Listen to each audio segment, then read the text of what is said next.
Buenas noches Marcelo de la Jara, Ricardo Becerra. Gracias por acompañarnos en este programa de Observatorio Cotidiano desde el balcón de la economía política. Tentativamente, yo dije, hablemos del salario mínimo y de lo máximo. Sí. También en términos salariales o en términos más allá de eso, de redistribución social. Entre aquella conversación, invitación, y hoy pues, también me encontré con este muy interesante trabajo de apoyo que intitularon Del salario mínimo al salario digno, en el que participan, entre otros, Ricardo Becerra y un grupo de colegas estudiosos muy respetados y destacados. Marcelo, ¿qué dirías tú que le das seguimiento, digamos, tomas el pulso a la cuestión salarial mexicana?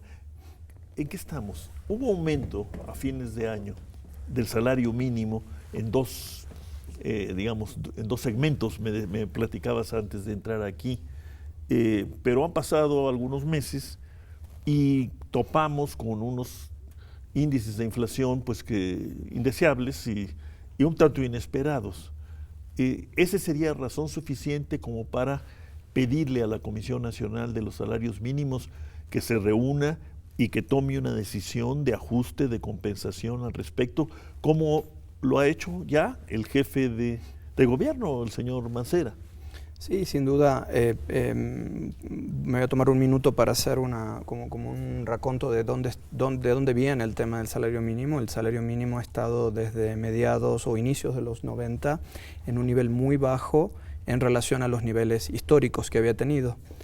Y ha estado muy bajo y muy estable en el sentido de que los únicos ajustes que había tenido habían sido los de la inflación. Es decir, el salario mínimo iba como ajustándose con la inflación y se ha quedado en un nivel bajo desde los 90 en relación a los niveles que históricamente había tenido antes de los 90 o los 80. Entonces, al final del año que viene, del año pasado, hubo como resultado exitoso de la campaña para aumentarlo, lo que hubo fue precisamente un incremento importante que se dividió en dos partes. Una parte que era porcentual, y siguiendo la tradición de la CONASAMI en una magnitud similar a la de la inflación del 2016. Y luego un aumento nominal que se llamó monto independiente de recuperación. Es decir, la idea era decir, bueno, vamos a seguir aumentando el salario mínimo como lo hemos venido haciendo por 20 años con la inflación, pero vamos a tratar de que el salario mínimo de a poco vaya recuperando su poder de compra. Entonces vamos a agregarle 4 pesos, creo que fue, para que de a poco nos vamos acercando a el poder de compra que debería tener mínimo, que es el de la canasta alimentaria, ¿verdad? Entonces eso sucedió en diciembre, supuestamente en mayo de este año, estamos en junio, tenía que haber una actualización. Tú me corregirás de esos tiempos que se habían programado, y eso no ha sucedido, y para colmo, como tú mencionas, estamos en un momento de muy alta inflación. Entonces las ganancias que tuvimos, pues sin duda ganancias que fueron en gran medida compensación de la inflación pasada. Exacto.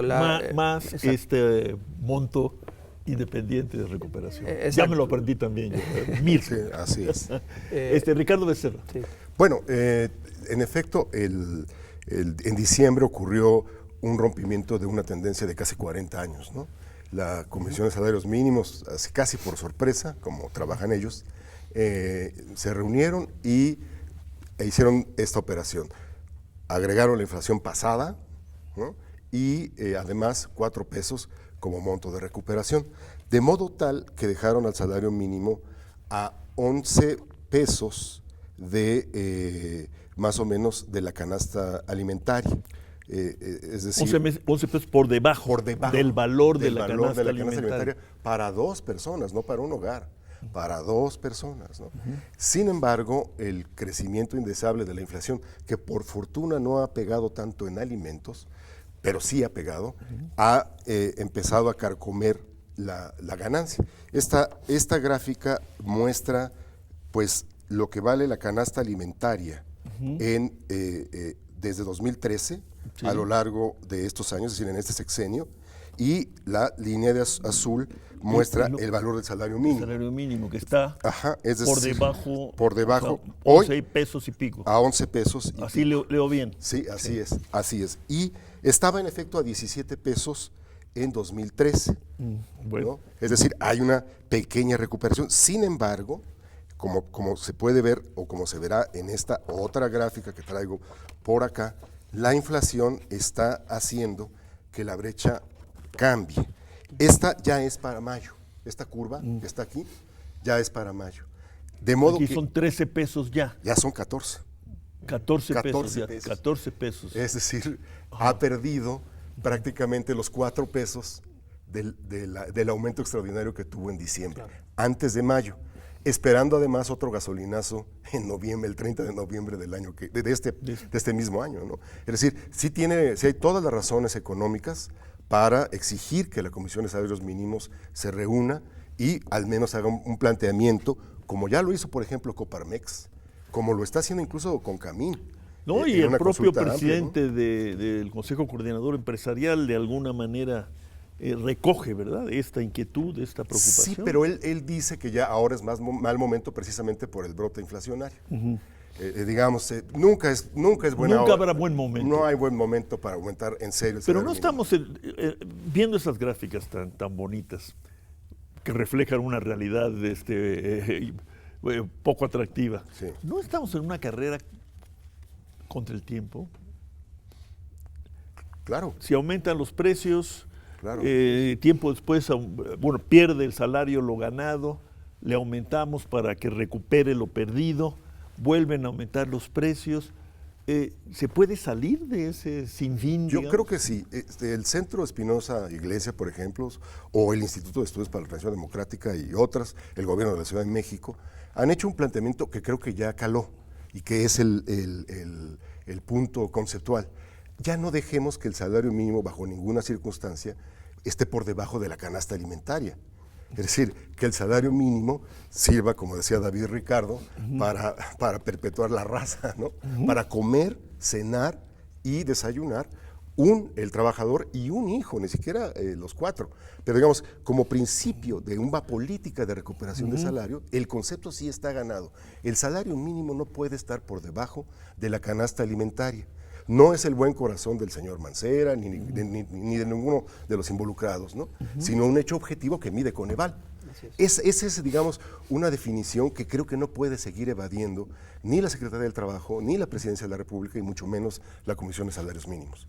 Y el Banco de México y los otros organismos digamos, responsables, de hecho, de la conducción de la política económica y particularmente de la política monetaria, ¿han modificado, Marcelo, su actitud inicial, que sorprendentemente para algunos de nosotros fue de mucho rechazo? Sí, fue... sí. Aludiendo al impacto inflacionario o incluso en algún momento, espero no ser injusto con el banco, incluso aludiendo al impacto negativo que tendría sobre el empleo. Un aumento del salario mínimo, pero de lo que más se habló fue del impacto inflacionario. Sí, creo que el consenso entre todos los que, digamos, cuando CONASAMI hizo su ronda de consultas y todo el mundo presentó sus diagnósticos, la posición del Banco de México en ese momento, digamos, el consenso de todos los otros que estaban allí, incluso de gente muy moderada en términos o cautelosa en términos de análisis, sintió que era muy exagerada la conclusión a la que había llegado el Banco de México de que la elasticidad que ¿no? es el concepto económico, es decir, cuánto se iba a trasladar a inflación de un aumento en un punto porcentual del salario mínimo era demasiado grande, ¿no? Y Entonces, creo que la intervención del banco pública en ese debate creo que llegó hasta ese momento. No he vuelto a ver que hayan rectificado su posición, por ejemplo, o que haya habido un nuevo documento revisando, no ha habido eso. El banco ha estado en los informes trimestrales, en los últimos informes trimestrales, desliza a veces el tema de que la inflación, porque que la inflación o la trayectoria de la inflación es congruente con su política monetaria y con el aumento en las gasolinas, el aumento en el salario mínimo, lo pone ahí. Ajá. Pero no hay una discusión, no ha vuelto a haber una discusión pública en la cual el banco ratifique o rectifique sus estimaciones, ¿no? Un principio entonces acuñado, por así decirlo, que se traduciría en consenso. Sí. Pero el otro gran problema es, por un lado, la macroeconomía del asunto, y por otro, el hecho de que el salario mínimo, con todo y ese principio, no es constitucional. No está respondiendo al mandato. Vamos a hablar un poco de eso al regreso de una pausa. Correcto.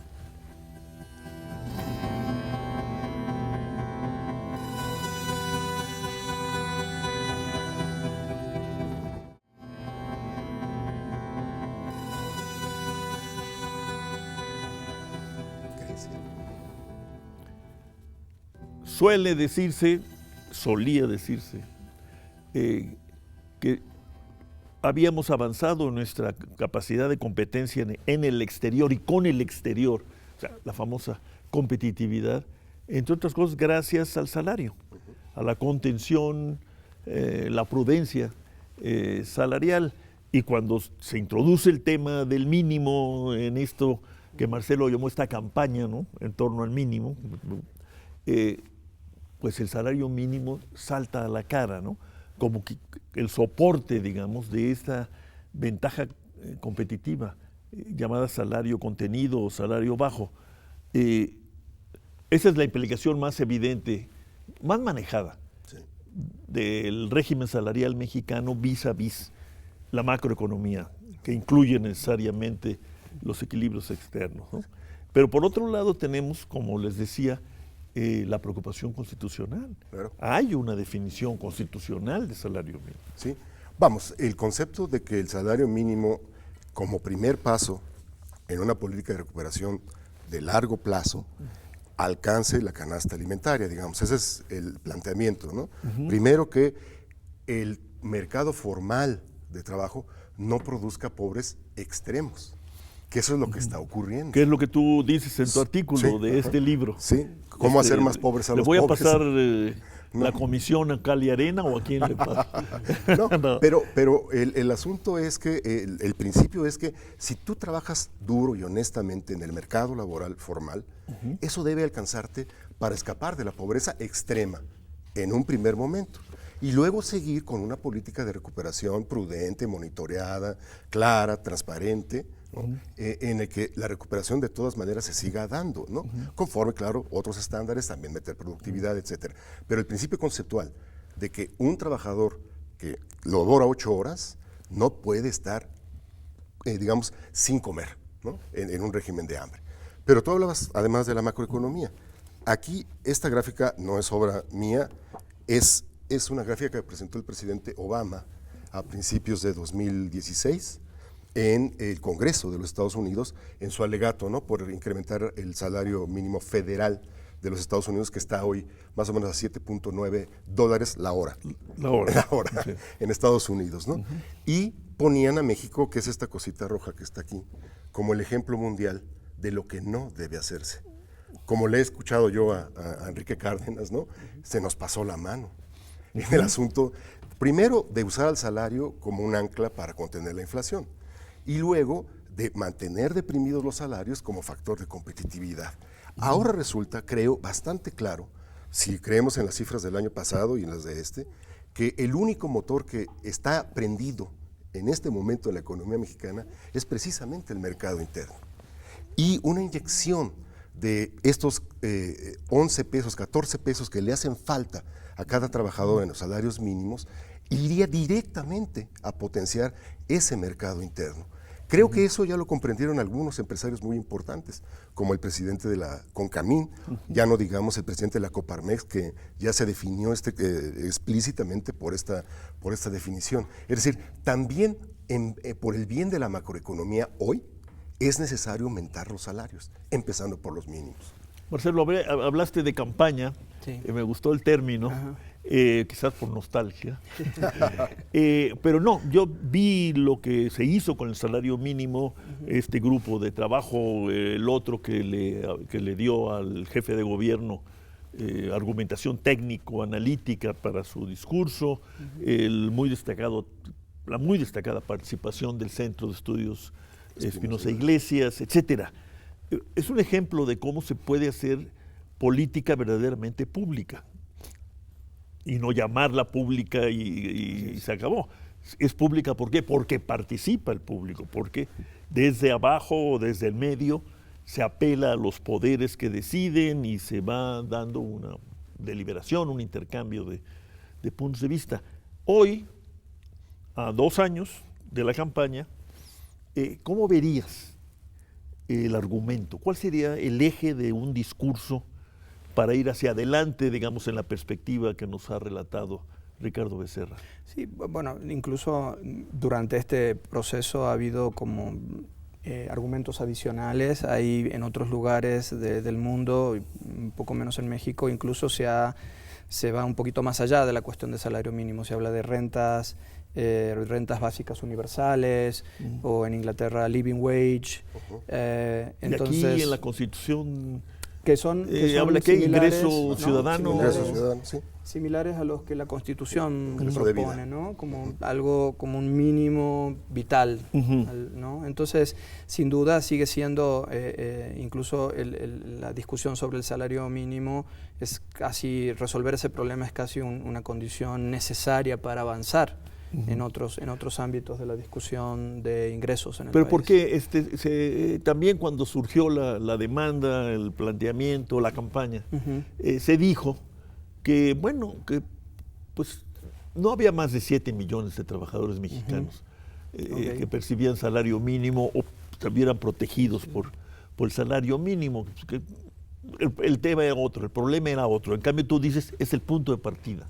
Bueno, sería un punto de partida para empezar a hablar de otras cosas más universales, ¿no? Digamos, una de las cosas que desde el SEI sí hemos querido enfatizar es que es un punto de partida en el sentido de que salarios mínimos se pueden, como digamos, la ley puede hacer que las empresas los apliquen en aquellos trabajadores que son formales. El grueso de quienes tienen ingresos equivalentes a un salario mínimo están en el sector informal. Por eso nuestra preocupación un poco de universalizar la discusión, es decir, nos preocupan los trabajadores formales, su ingreso bajo, pero también el de los trabajadores informales. El SEI tiene esa visión de universalizar las discusiones de protección social, de ingresos. Y universalizar en términos de trabajo y no de adscripción, digamos, no de categoría. Exacto, que empecemos a tener en cuenta que tenemos una economía informal muy grande, que nuestras políticas deben también, cuando pensamos en el trabajo formal, también tenemos que pensar en los informales y tratar de resolver esa dicotomía, ¿no? Que están, por ejemplo, en nuestros estudios de movilidad social es muy evidente que quienes están en el sector informal no tienen la misma trayectoria laboral, las mismas posibilidades de movilidad social que los que están en el sector formal. Entonces sí es una preocupación que tengamos un país en dos velocidades, ¿no? En dos velocidades, en términos de movilidad social. Entonces, sin duda, si no resolvemos el problema de salarios mínimos en el sector formal, pues las esperanzas de resolver problemas más graves, más universales, se ven disminuidas. Ricardo Becerra. Pues agregando abonando a lo que dice Marcelo, nosotros tenemos un ejemplo muy plástico de esta imbricación entre lo informal y lo formal. Hubo un programa en el gobierno de la Ciudad de México para que los vagoneros, así llamados, o sea, los trabajadores que venden cosas en los vagones del metro, ya no estuvieran ahí y se formalizaran, se les capacitó. Fueron alrededor de 1,200 personas las que tratamos de hacer ese intento, ¿no? Pues acabó todo y hubo ofertas de empleo formal. Por ejemplo, joyeros del centro. incluso para trabajar, vagoneros ciegos, que no podían ver, ¿no? Pero que son muy hábiles con sus manos. Bueno, pues al mes renunciaron a su empleo formal porque ganaban más. En la informalidad. En la informalidad, en el metro. Con todo y el moche al policía o lo que ustedes quieran. La inseguridad. Y con todo y su ceguera, pues se llevaban 5,400 pesos al mes. Y el salario mínimo hoy está en 2,400, el formal, el oficial. Es decir, el salario mínimo, sí, contrario a lo que se ha dicho, el salario mínimo tan bajo es un impulso a la informalidad. A la informalidad. Claro, es, en un momento en el que el salario mínimo estaría en 10,000, 11,000 pesos, quizás vendría el efecto contrario. Claro. Pero es tan bajo como acabamos de ver que es un factor cocausal de la informalidad. ¿Y los sindicatos qué dicen? Al principio dijeron... No. No. Yo todavía no acabo de entender eso, es más, lo sublimé. Sí. Yo no lo podía creer.